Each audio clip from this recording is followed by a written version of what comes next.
Salut, aujourd'hui on va parler du temps qu'il faut prendre pour prendre une bonne photo.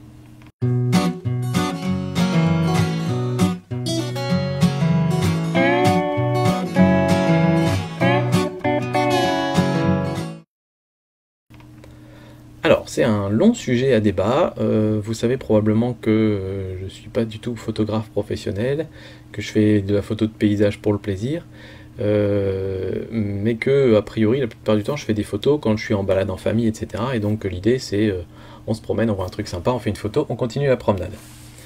Oui, sauf que, par moment, on se dit qu'on aurait dû rester un petit peu plus longtemps pour améliorer sa photo, et c'est de ça dont j'ai envie de parler avec vous aujourd'hui. Alors, je pense que c'est une première étape. La première étape, effectivement, c'est de se dire, j'emmène mon appareil photo partout avec moi, dans toutes les circonstances, même si je sais que c'est pas officiellement une sortie photo, et je prends des photos dès qu'il y a un beau paysage, un truc qui me plaît, etc. Ça va vous exercer, ça va vous permettre de vous faire votre œil et de vous dire, ah bah ça m'a paru un peu bébête quand je l'ai pris, et au final, devant l'ordinateur, c'est la photo que je préfère, alors que ça que je trouvais extraordinaire, finalement, c'est pas si beau, etc. Donc, c'est, je pense, indispensable, en tout cas au départ, de faire ça, de prendre plein de photos, et de voir un petit peu ce qui en ressort, et voilà, de travailler notre œil. Ensuite, arrivera un moment, j'en ai parlé il n'y a pas longtemps sur la page Facebook notamment, où je disais que, je crois que c'était dans le bilan de l'année 2013, où je disais que j'avais envie maintenant de commencer à percevoir, quand j'arrive à un endroit, si ça sera une belle photo ou ce sera pas une belle photo avant d'appuyer sur le déclencheur. Et ça, c'est quelque chose que je me disais, et je ne sais pas quand est-ce que ça va venir. Et j'ai l'impression que ça commence à venir, c'est-à-dire que là, on est parti avec des amis une semaine randonnée en Écosse, donc forcément, on a fait plein de photos, et on est arrivé à un endroit, et quand on est arrivé là, je me suis dit, ça, ce sera la photo des vacances, ou peut-être l'une des 3, 4, 5, parce qu'on ne savait pas ce qu'on allait voir derrière, mais je me suis dit, ça c'est un endroit magnifique, c'est forcément un endroit où je vais faire une super photo. Donc, c'est quelque chose que je ne sentais pas avant. Et là, ça commence à venir petit à petit, mais c'est en ayant pris des milliers et des milliers de photos, en les retriant ensuite sur Lightroom, en mettant des notes, en les traitant, en revoyant les notes ensuite, en les changeant, etc. C'est là que je me suis rendu compte que je commençais un petit peu à percevoir où je pourrais faire des belles photos. Et donc là, on est arrivé à cet endroit. Alors, je vais vous lancer la capture d'écran. Voilà. Et donc on est arrivé à cet endroit, ici, alors là on voit pas grand chose, que c'est un petit peu sous-exposé parce que je voulais pas cramer le ciel, et je vous le mets un petit peu plus clair. Et voilà, donc là c'est un endroit qui est assez évident pour faire une belle photo, c'est-à-dire qu'on a une rivière qui serpente au fond de la vallée, on a un lac au bout, on a des montagnes, et on a des beaux nuages avec plein de contrastes, enfin voilà, donc a priori ça a du potentiel. Auparavant je serais passé, j'aurais pris une photo, et j'aurais continué la rando avec les copains en me disant... J'ai un doute, je sais que je suis pas un super bon photographe et tout ça, donc je vais pas emmerder tout le monde pendant une demi-heure ou une heure pour peut-être des photos que je vais jeter à la fin une fois que j'aurai regardé sur mon ordinateur. Maintenant que je sais un petit peu ce que je suis capable de faire sur l'ordinateur avec ces photos et que voilà, j'arrive à voir du potentiel dans des lignes de champ, je sais que là par exemple on voit que ça fait une ligne un petit peu diagonale tout en serpentant qui va nous amener vers probablement un coin sur le tiers droit de la photo, donc ça va bien se caler dans la règle des tiers. Je sais qu'on a un ciel intéressant, que voilà. Donc qu'on a des contrastes de couleurs entre le jaune des fleurs, le vert au fond de la prairie, le marron et le gris des nuages. Voilà. Je sais que ça va donner quelque chose de bien. Et donc j'ai dit aux copains, bah allez-y, descendez, mais moi je vais rester là faire de la photo. Alors ils étaient prévenus avant qu'on parte faire notre rando que parfois j'allais les faire chier avec ça. Et donc cette fois-ci j'ai pris du temps. C'est-à-dire que j'ai pris... si on descend, tout ça encore c'est des photos, tout ça. Jusque là, 46 photos. Sachant que j'ai changé beaucoup de points de vue, c'est-à-dire que au départ on en était là, le point de vue en haut, puis ensuite on a pris des photos avec les copains devant, avec moi devant, etc. Plus ou moins zoomé, on fait des essais. Quand on est dans un bel endroit comme ça, on se dit qu'il faut essayer différentes techniques, différents objectifs, différents rendus. Différents réglages, on se dit, j'ai toujours peur à ce moment-là de me dire ah mais si mon réglage de l'hyperfocal il n'était pas si parfait que ça et peut-être que finalement au loin ce sera un peu flou, enfin voilà, on n'a vraiment pas envie de louper la photo parce qu'on va pas y retourner avant longtemps et puis peut-être pas dans les mêmes conditions, c'était la saison pile où tous ces arbres étaient en fleurs jaunes, donc voilà, plein de photos. Ensuite, j'ai repris un petit peu ma rando, j'ai vu qu'il y avait des fleurs jaunes près d'un petit ruisseau, donc j'ai repris quelques photos là. J'en ai profité pour faire tomber le 50 mm dans l'eau, mais heureusement, j'ai réussi à le ressécher derrière. Et en redescendant plus bas, on arrivait au niveau de ces arbres en fleurs. Et là, je me suis dit, il faut que je m'arrête à nouveau, il faut que je refasse une série de plein de photos, parce que voilà, c'est un endroit où on ne reviendra pas. Donc, c'est vraiment le genre de circonstance où on se dit, il faut prendre le temps, quoi. Tant pis pour les copains, tant pis pour ceux qui attendent, mais là, il faut prendre le temps parce qu'on va s'en mordre les doigts sinon si on le fait pas. Je suis redescendu encore un peu, j'ai revu encore un nouvel endroit où on pouvait s'approcher plus près des buissons de fleurs. Donc voilà, là on peut faire. Donc cela j'ai retouché vite fait, mais je le referai mieux après. C'est juste pour voir un petit peu le potentiel qu'il y avait.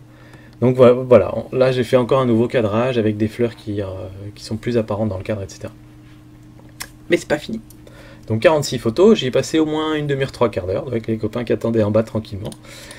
Et le soir, quand le soleil se couchait, nous on a dormi un petit peu, on a dormi en bas, je vais vous le remontrer un petit peu sur la photo, sur laquelle on va voir ça. Les premières, elles étaient bien. Sur celle-là par exemple. Non, c'est pas grave, mais on a dormi sur l'herbe en bas là, donc on n'était pas très très loin. Et donc au coucher du soleil, j'ai vu, là on était, il y avait plein de nuages, c'était pas beau, mais au loin on avait l'impression qu'il y avait des éclaircies. Donc je me suis dit, je vais remonter, je vais me prendre les 20 minutes avec mon petit sac photo pour remonter à l'endroit où j'étais et refaire des photos. Donc j'ai été refaire des photos une deuxième fois pour essayer de choper un petit peu ces lumières qu'il y avait là-bas, la magie du coucher de soleil. Alors je sais pas encore ce que ça donnera, je les ai pas retouchés, mais voilà, vous voyez, il y a des moments où il y avait la lumière du soleil qui transperçait les nuages. C'était magique quoi. Et donc j'ai refait toute une série de photos, j'en ai refait une vingtaine à ce moment-là. Voilà. Je sais que dans tout ça, je vais sortir une ou deux super belles photos dont je serai très content. Et je vous encourage à faire la même chose. C'est-à-dire que quand vous êtes à un endroit et que c'est beau, si vous prenez une photo et que vous la regardez sur votre appareil et que vous vous dites « Waouh, celle-là, elle est vraiment sympa », il ne faut pas vous arrêter là. Si vous avez la possibilité, restez un petit peu plus et dites-vous comment je peux améliorer cette photo. Maintenant qu'elle est déjà très belle, ce serait dommage de passer à côté d'une photo superbe juste parce que j'ai pas voulu prendre les 5 minutes de plus. Donc, premièrement, vérifiez absolument que vous avez tous les réglages qui fonctionnent. Donc, vous zoomez sur votre photo, vous regardez si tout est net, éventuellement vous reprenez des photos avec d'autres réglages, etc. Vérifiez que vous n'avez pas de blanc cramé, pas de noir bouché. Et ensuite, essayez d'autres cadrages, essayez d'autres choses. Et l'étape d'après, c'est de revenir à un autre moment sur le même lieu pour prendre des photos avec des lumières différentes. Et c'est là que, par exemple, la différence se fait entre des petits photographes amateurs comme nous et des photographes professionnels de paysage, type les gars qui font des photos pour National Geographic ou des choses comme ça. Vous voyez, ces photos magnifiques. C'est que les types, ce qu'ils font, c'est qu'ils font d'abord un repérage. En général, ils font le repérage d'ailleurs au milieu de la journée quand la lumière est pas belle. Et ils vont justement faire leur rando, leur balade, ils vont marcher pendant des heures et ils vont trouver un endroit, ils vont se dire ça ce sera une photo magnifique, ou en tout cas il y a le potentiel pour une très belle photo.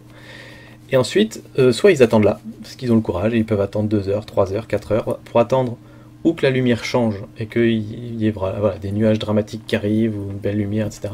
Ou qu'il y ait un événement qui se passe, un type sur son cheval qui arrive au bout et qui traverse, enfin voilà, et qui va faire toute la photo. Ou alors, ils notent cet endroit très précisément, et ensuite, ils reviennent au coucher du soleil. Et s'ils reviennent au coucher du soleil et qu'il pleut, ils reviendront le lendemain matin au coucher du soleil. Ou au lever du soleil, si jamais c'est mieux orienté par rapport au soleil. Et les types, ils vont revenir 4 fois, 5 fois, 6 fois, jusqu'à ce qu'ils arrivent à avoir la lumière parfaite qui va rendre la photo magique. Et ça, c'est un vrai métier, c'est vraiment le métier des photographes de paysage. Et c'est un truc où nous on peut s'en approcher un petit peu dans ce cadre-là, par exemple quand on fait une rando et qu'on n'est pas très loin, ou si vous photographiez quelque chose de beau près de chez vous, dès que vous avez une belle lumière, retournez à cet endroit-là et refaites des photos pour voir un petit peu la différence. Et c'est vraiment, c'est vraiment ça qui fait des chouettes photos. Il y a même des photographes qui s'amusent à faire ça à différentes saisons, c'est-à-dire qu'ils vont revenir au même point de vue, parce qu'ils savent que c'est un beau cadrage, hein, les choses sont bien équilibrées dans la photo et tout, et ils vont y revenir en automne, en hiver, au printemps, au coucher du soleil, au lever du soleil, un jour où il pleut, un jour où il fait beau, et ils vont essayer toutes les configurations possibles, et là on est obligé au final de tomber sur une superbe photo. Voilà, donc voilà, je voulais un peu parler de ça avec vous, juste pour dire que vraiment il n'y a aucun mal à se dire on fait de la photo balade, c'est-à-dire on se balade en famille et tout, on n'a pas envie d'embêter les gens, hop, on prend quelques petites photos, et c'est très bien parce que ça permet d'apprendre vraiment la technique et à repérer les coins qui peuvent être jolis, notamment parce qu'il faut faire vite, parce que quand on se balade, on peut pas se dire ah, laissez-moi 5 minutes pour observer tout autour si on peut pas trouver un élément intéressant. Non, non, non, quand on se balade, on regarde comme ça, oh tiens, ça a l'air chouette pour la photo. Donc ça aide à faire travailler un peu le cerveau. Mais essayez de temps en temps de faire une sortie photo, et si vous faites une sortie photo, que vous avez une belle photo, ou si vous êtes juste avec votre femme et que elle est de bonne humeur ce jour-là, demandez-lui 5 minutes juste pour essayer d'améliorer un petit peu votre photo, et vous verrez que les résultats viennent vraiment vite, et c'est vraiment super, c'est super chouette quoi, de voir qu'on arrive à faire des photos aussi sympas, finalement avec un poil d'investissement en plus. Et le plus dur du travail, c'est pas les 5 minutes supplémentaires qu'on prend, le plus dur du travail, c'est d'avoir pris la bagnole, d'avoir été à tel endroit, d'avoir pris le sac à dos, d'être parti marcher, etc. Et c'est ça qui prend le plus de temps, donc une fois que vous y êtes, c'est vraiment bête de se dire que pour 5 minutes que vous n'avez pas eu envie de gâcher, vous êtes passé à côté d'une photo extraordinaire.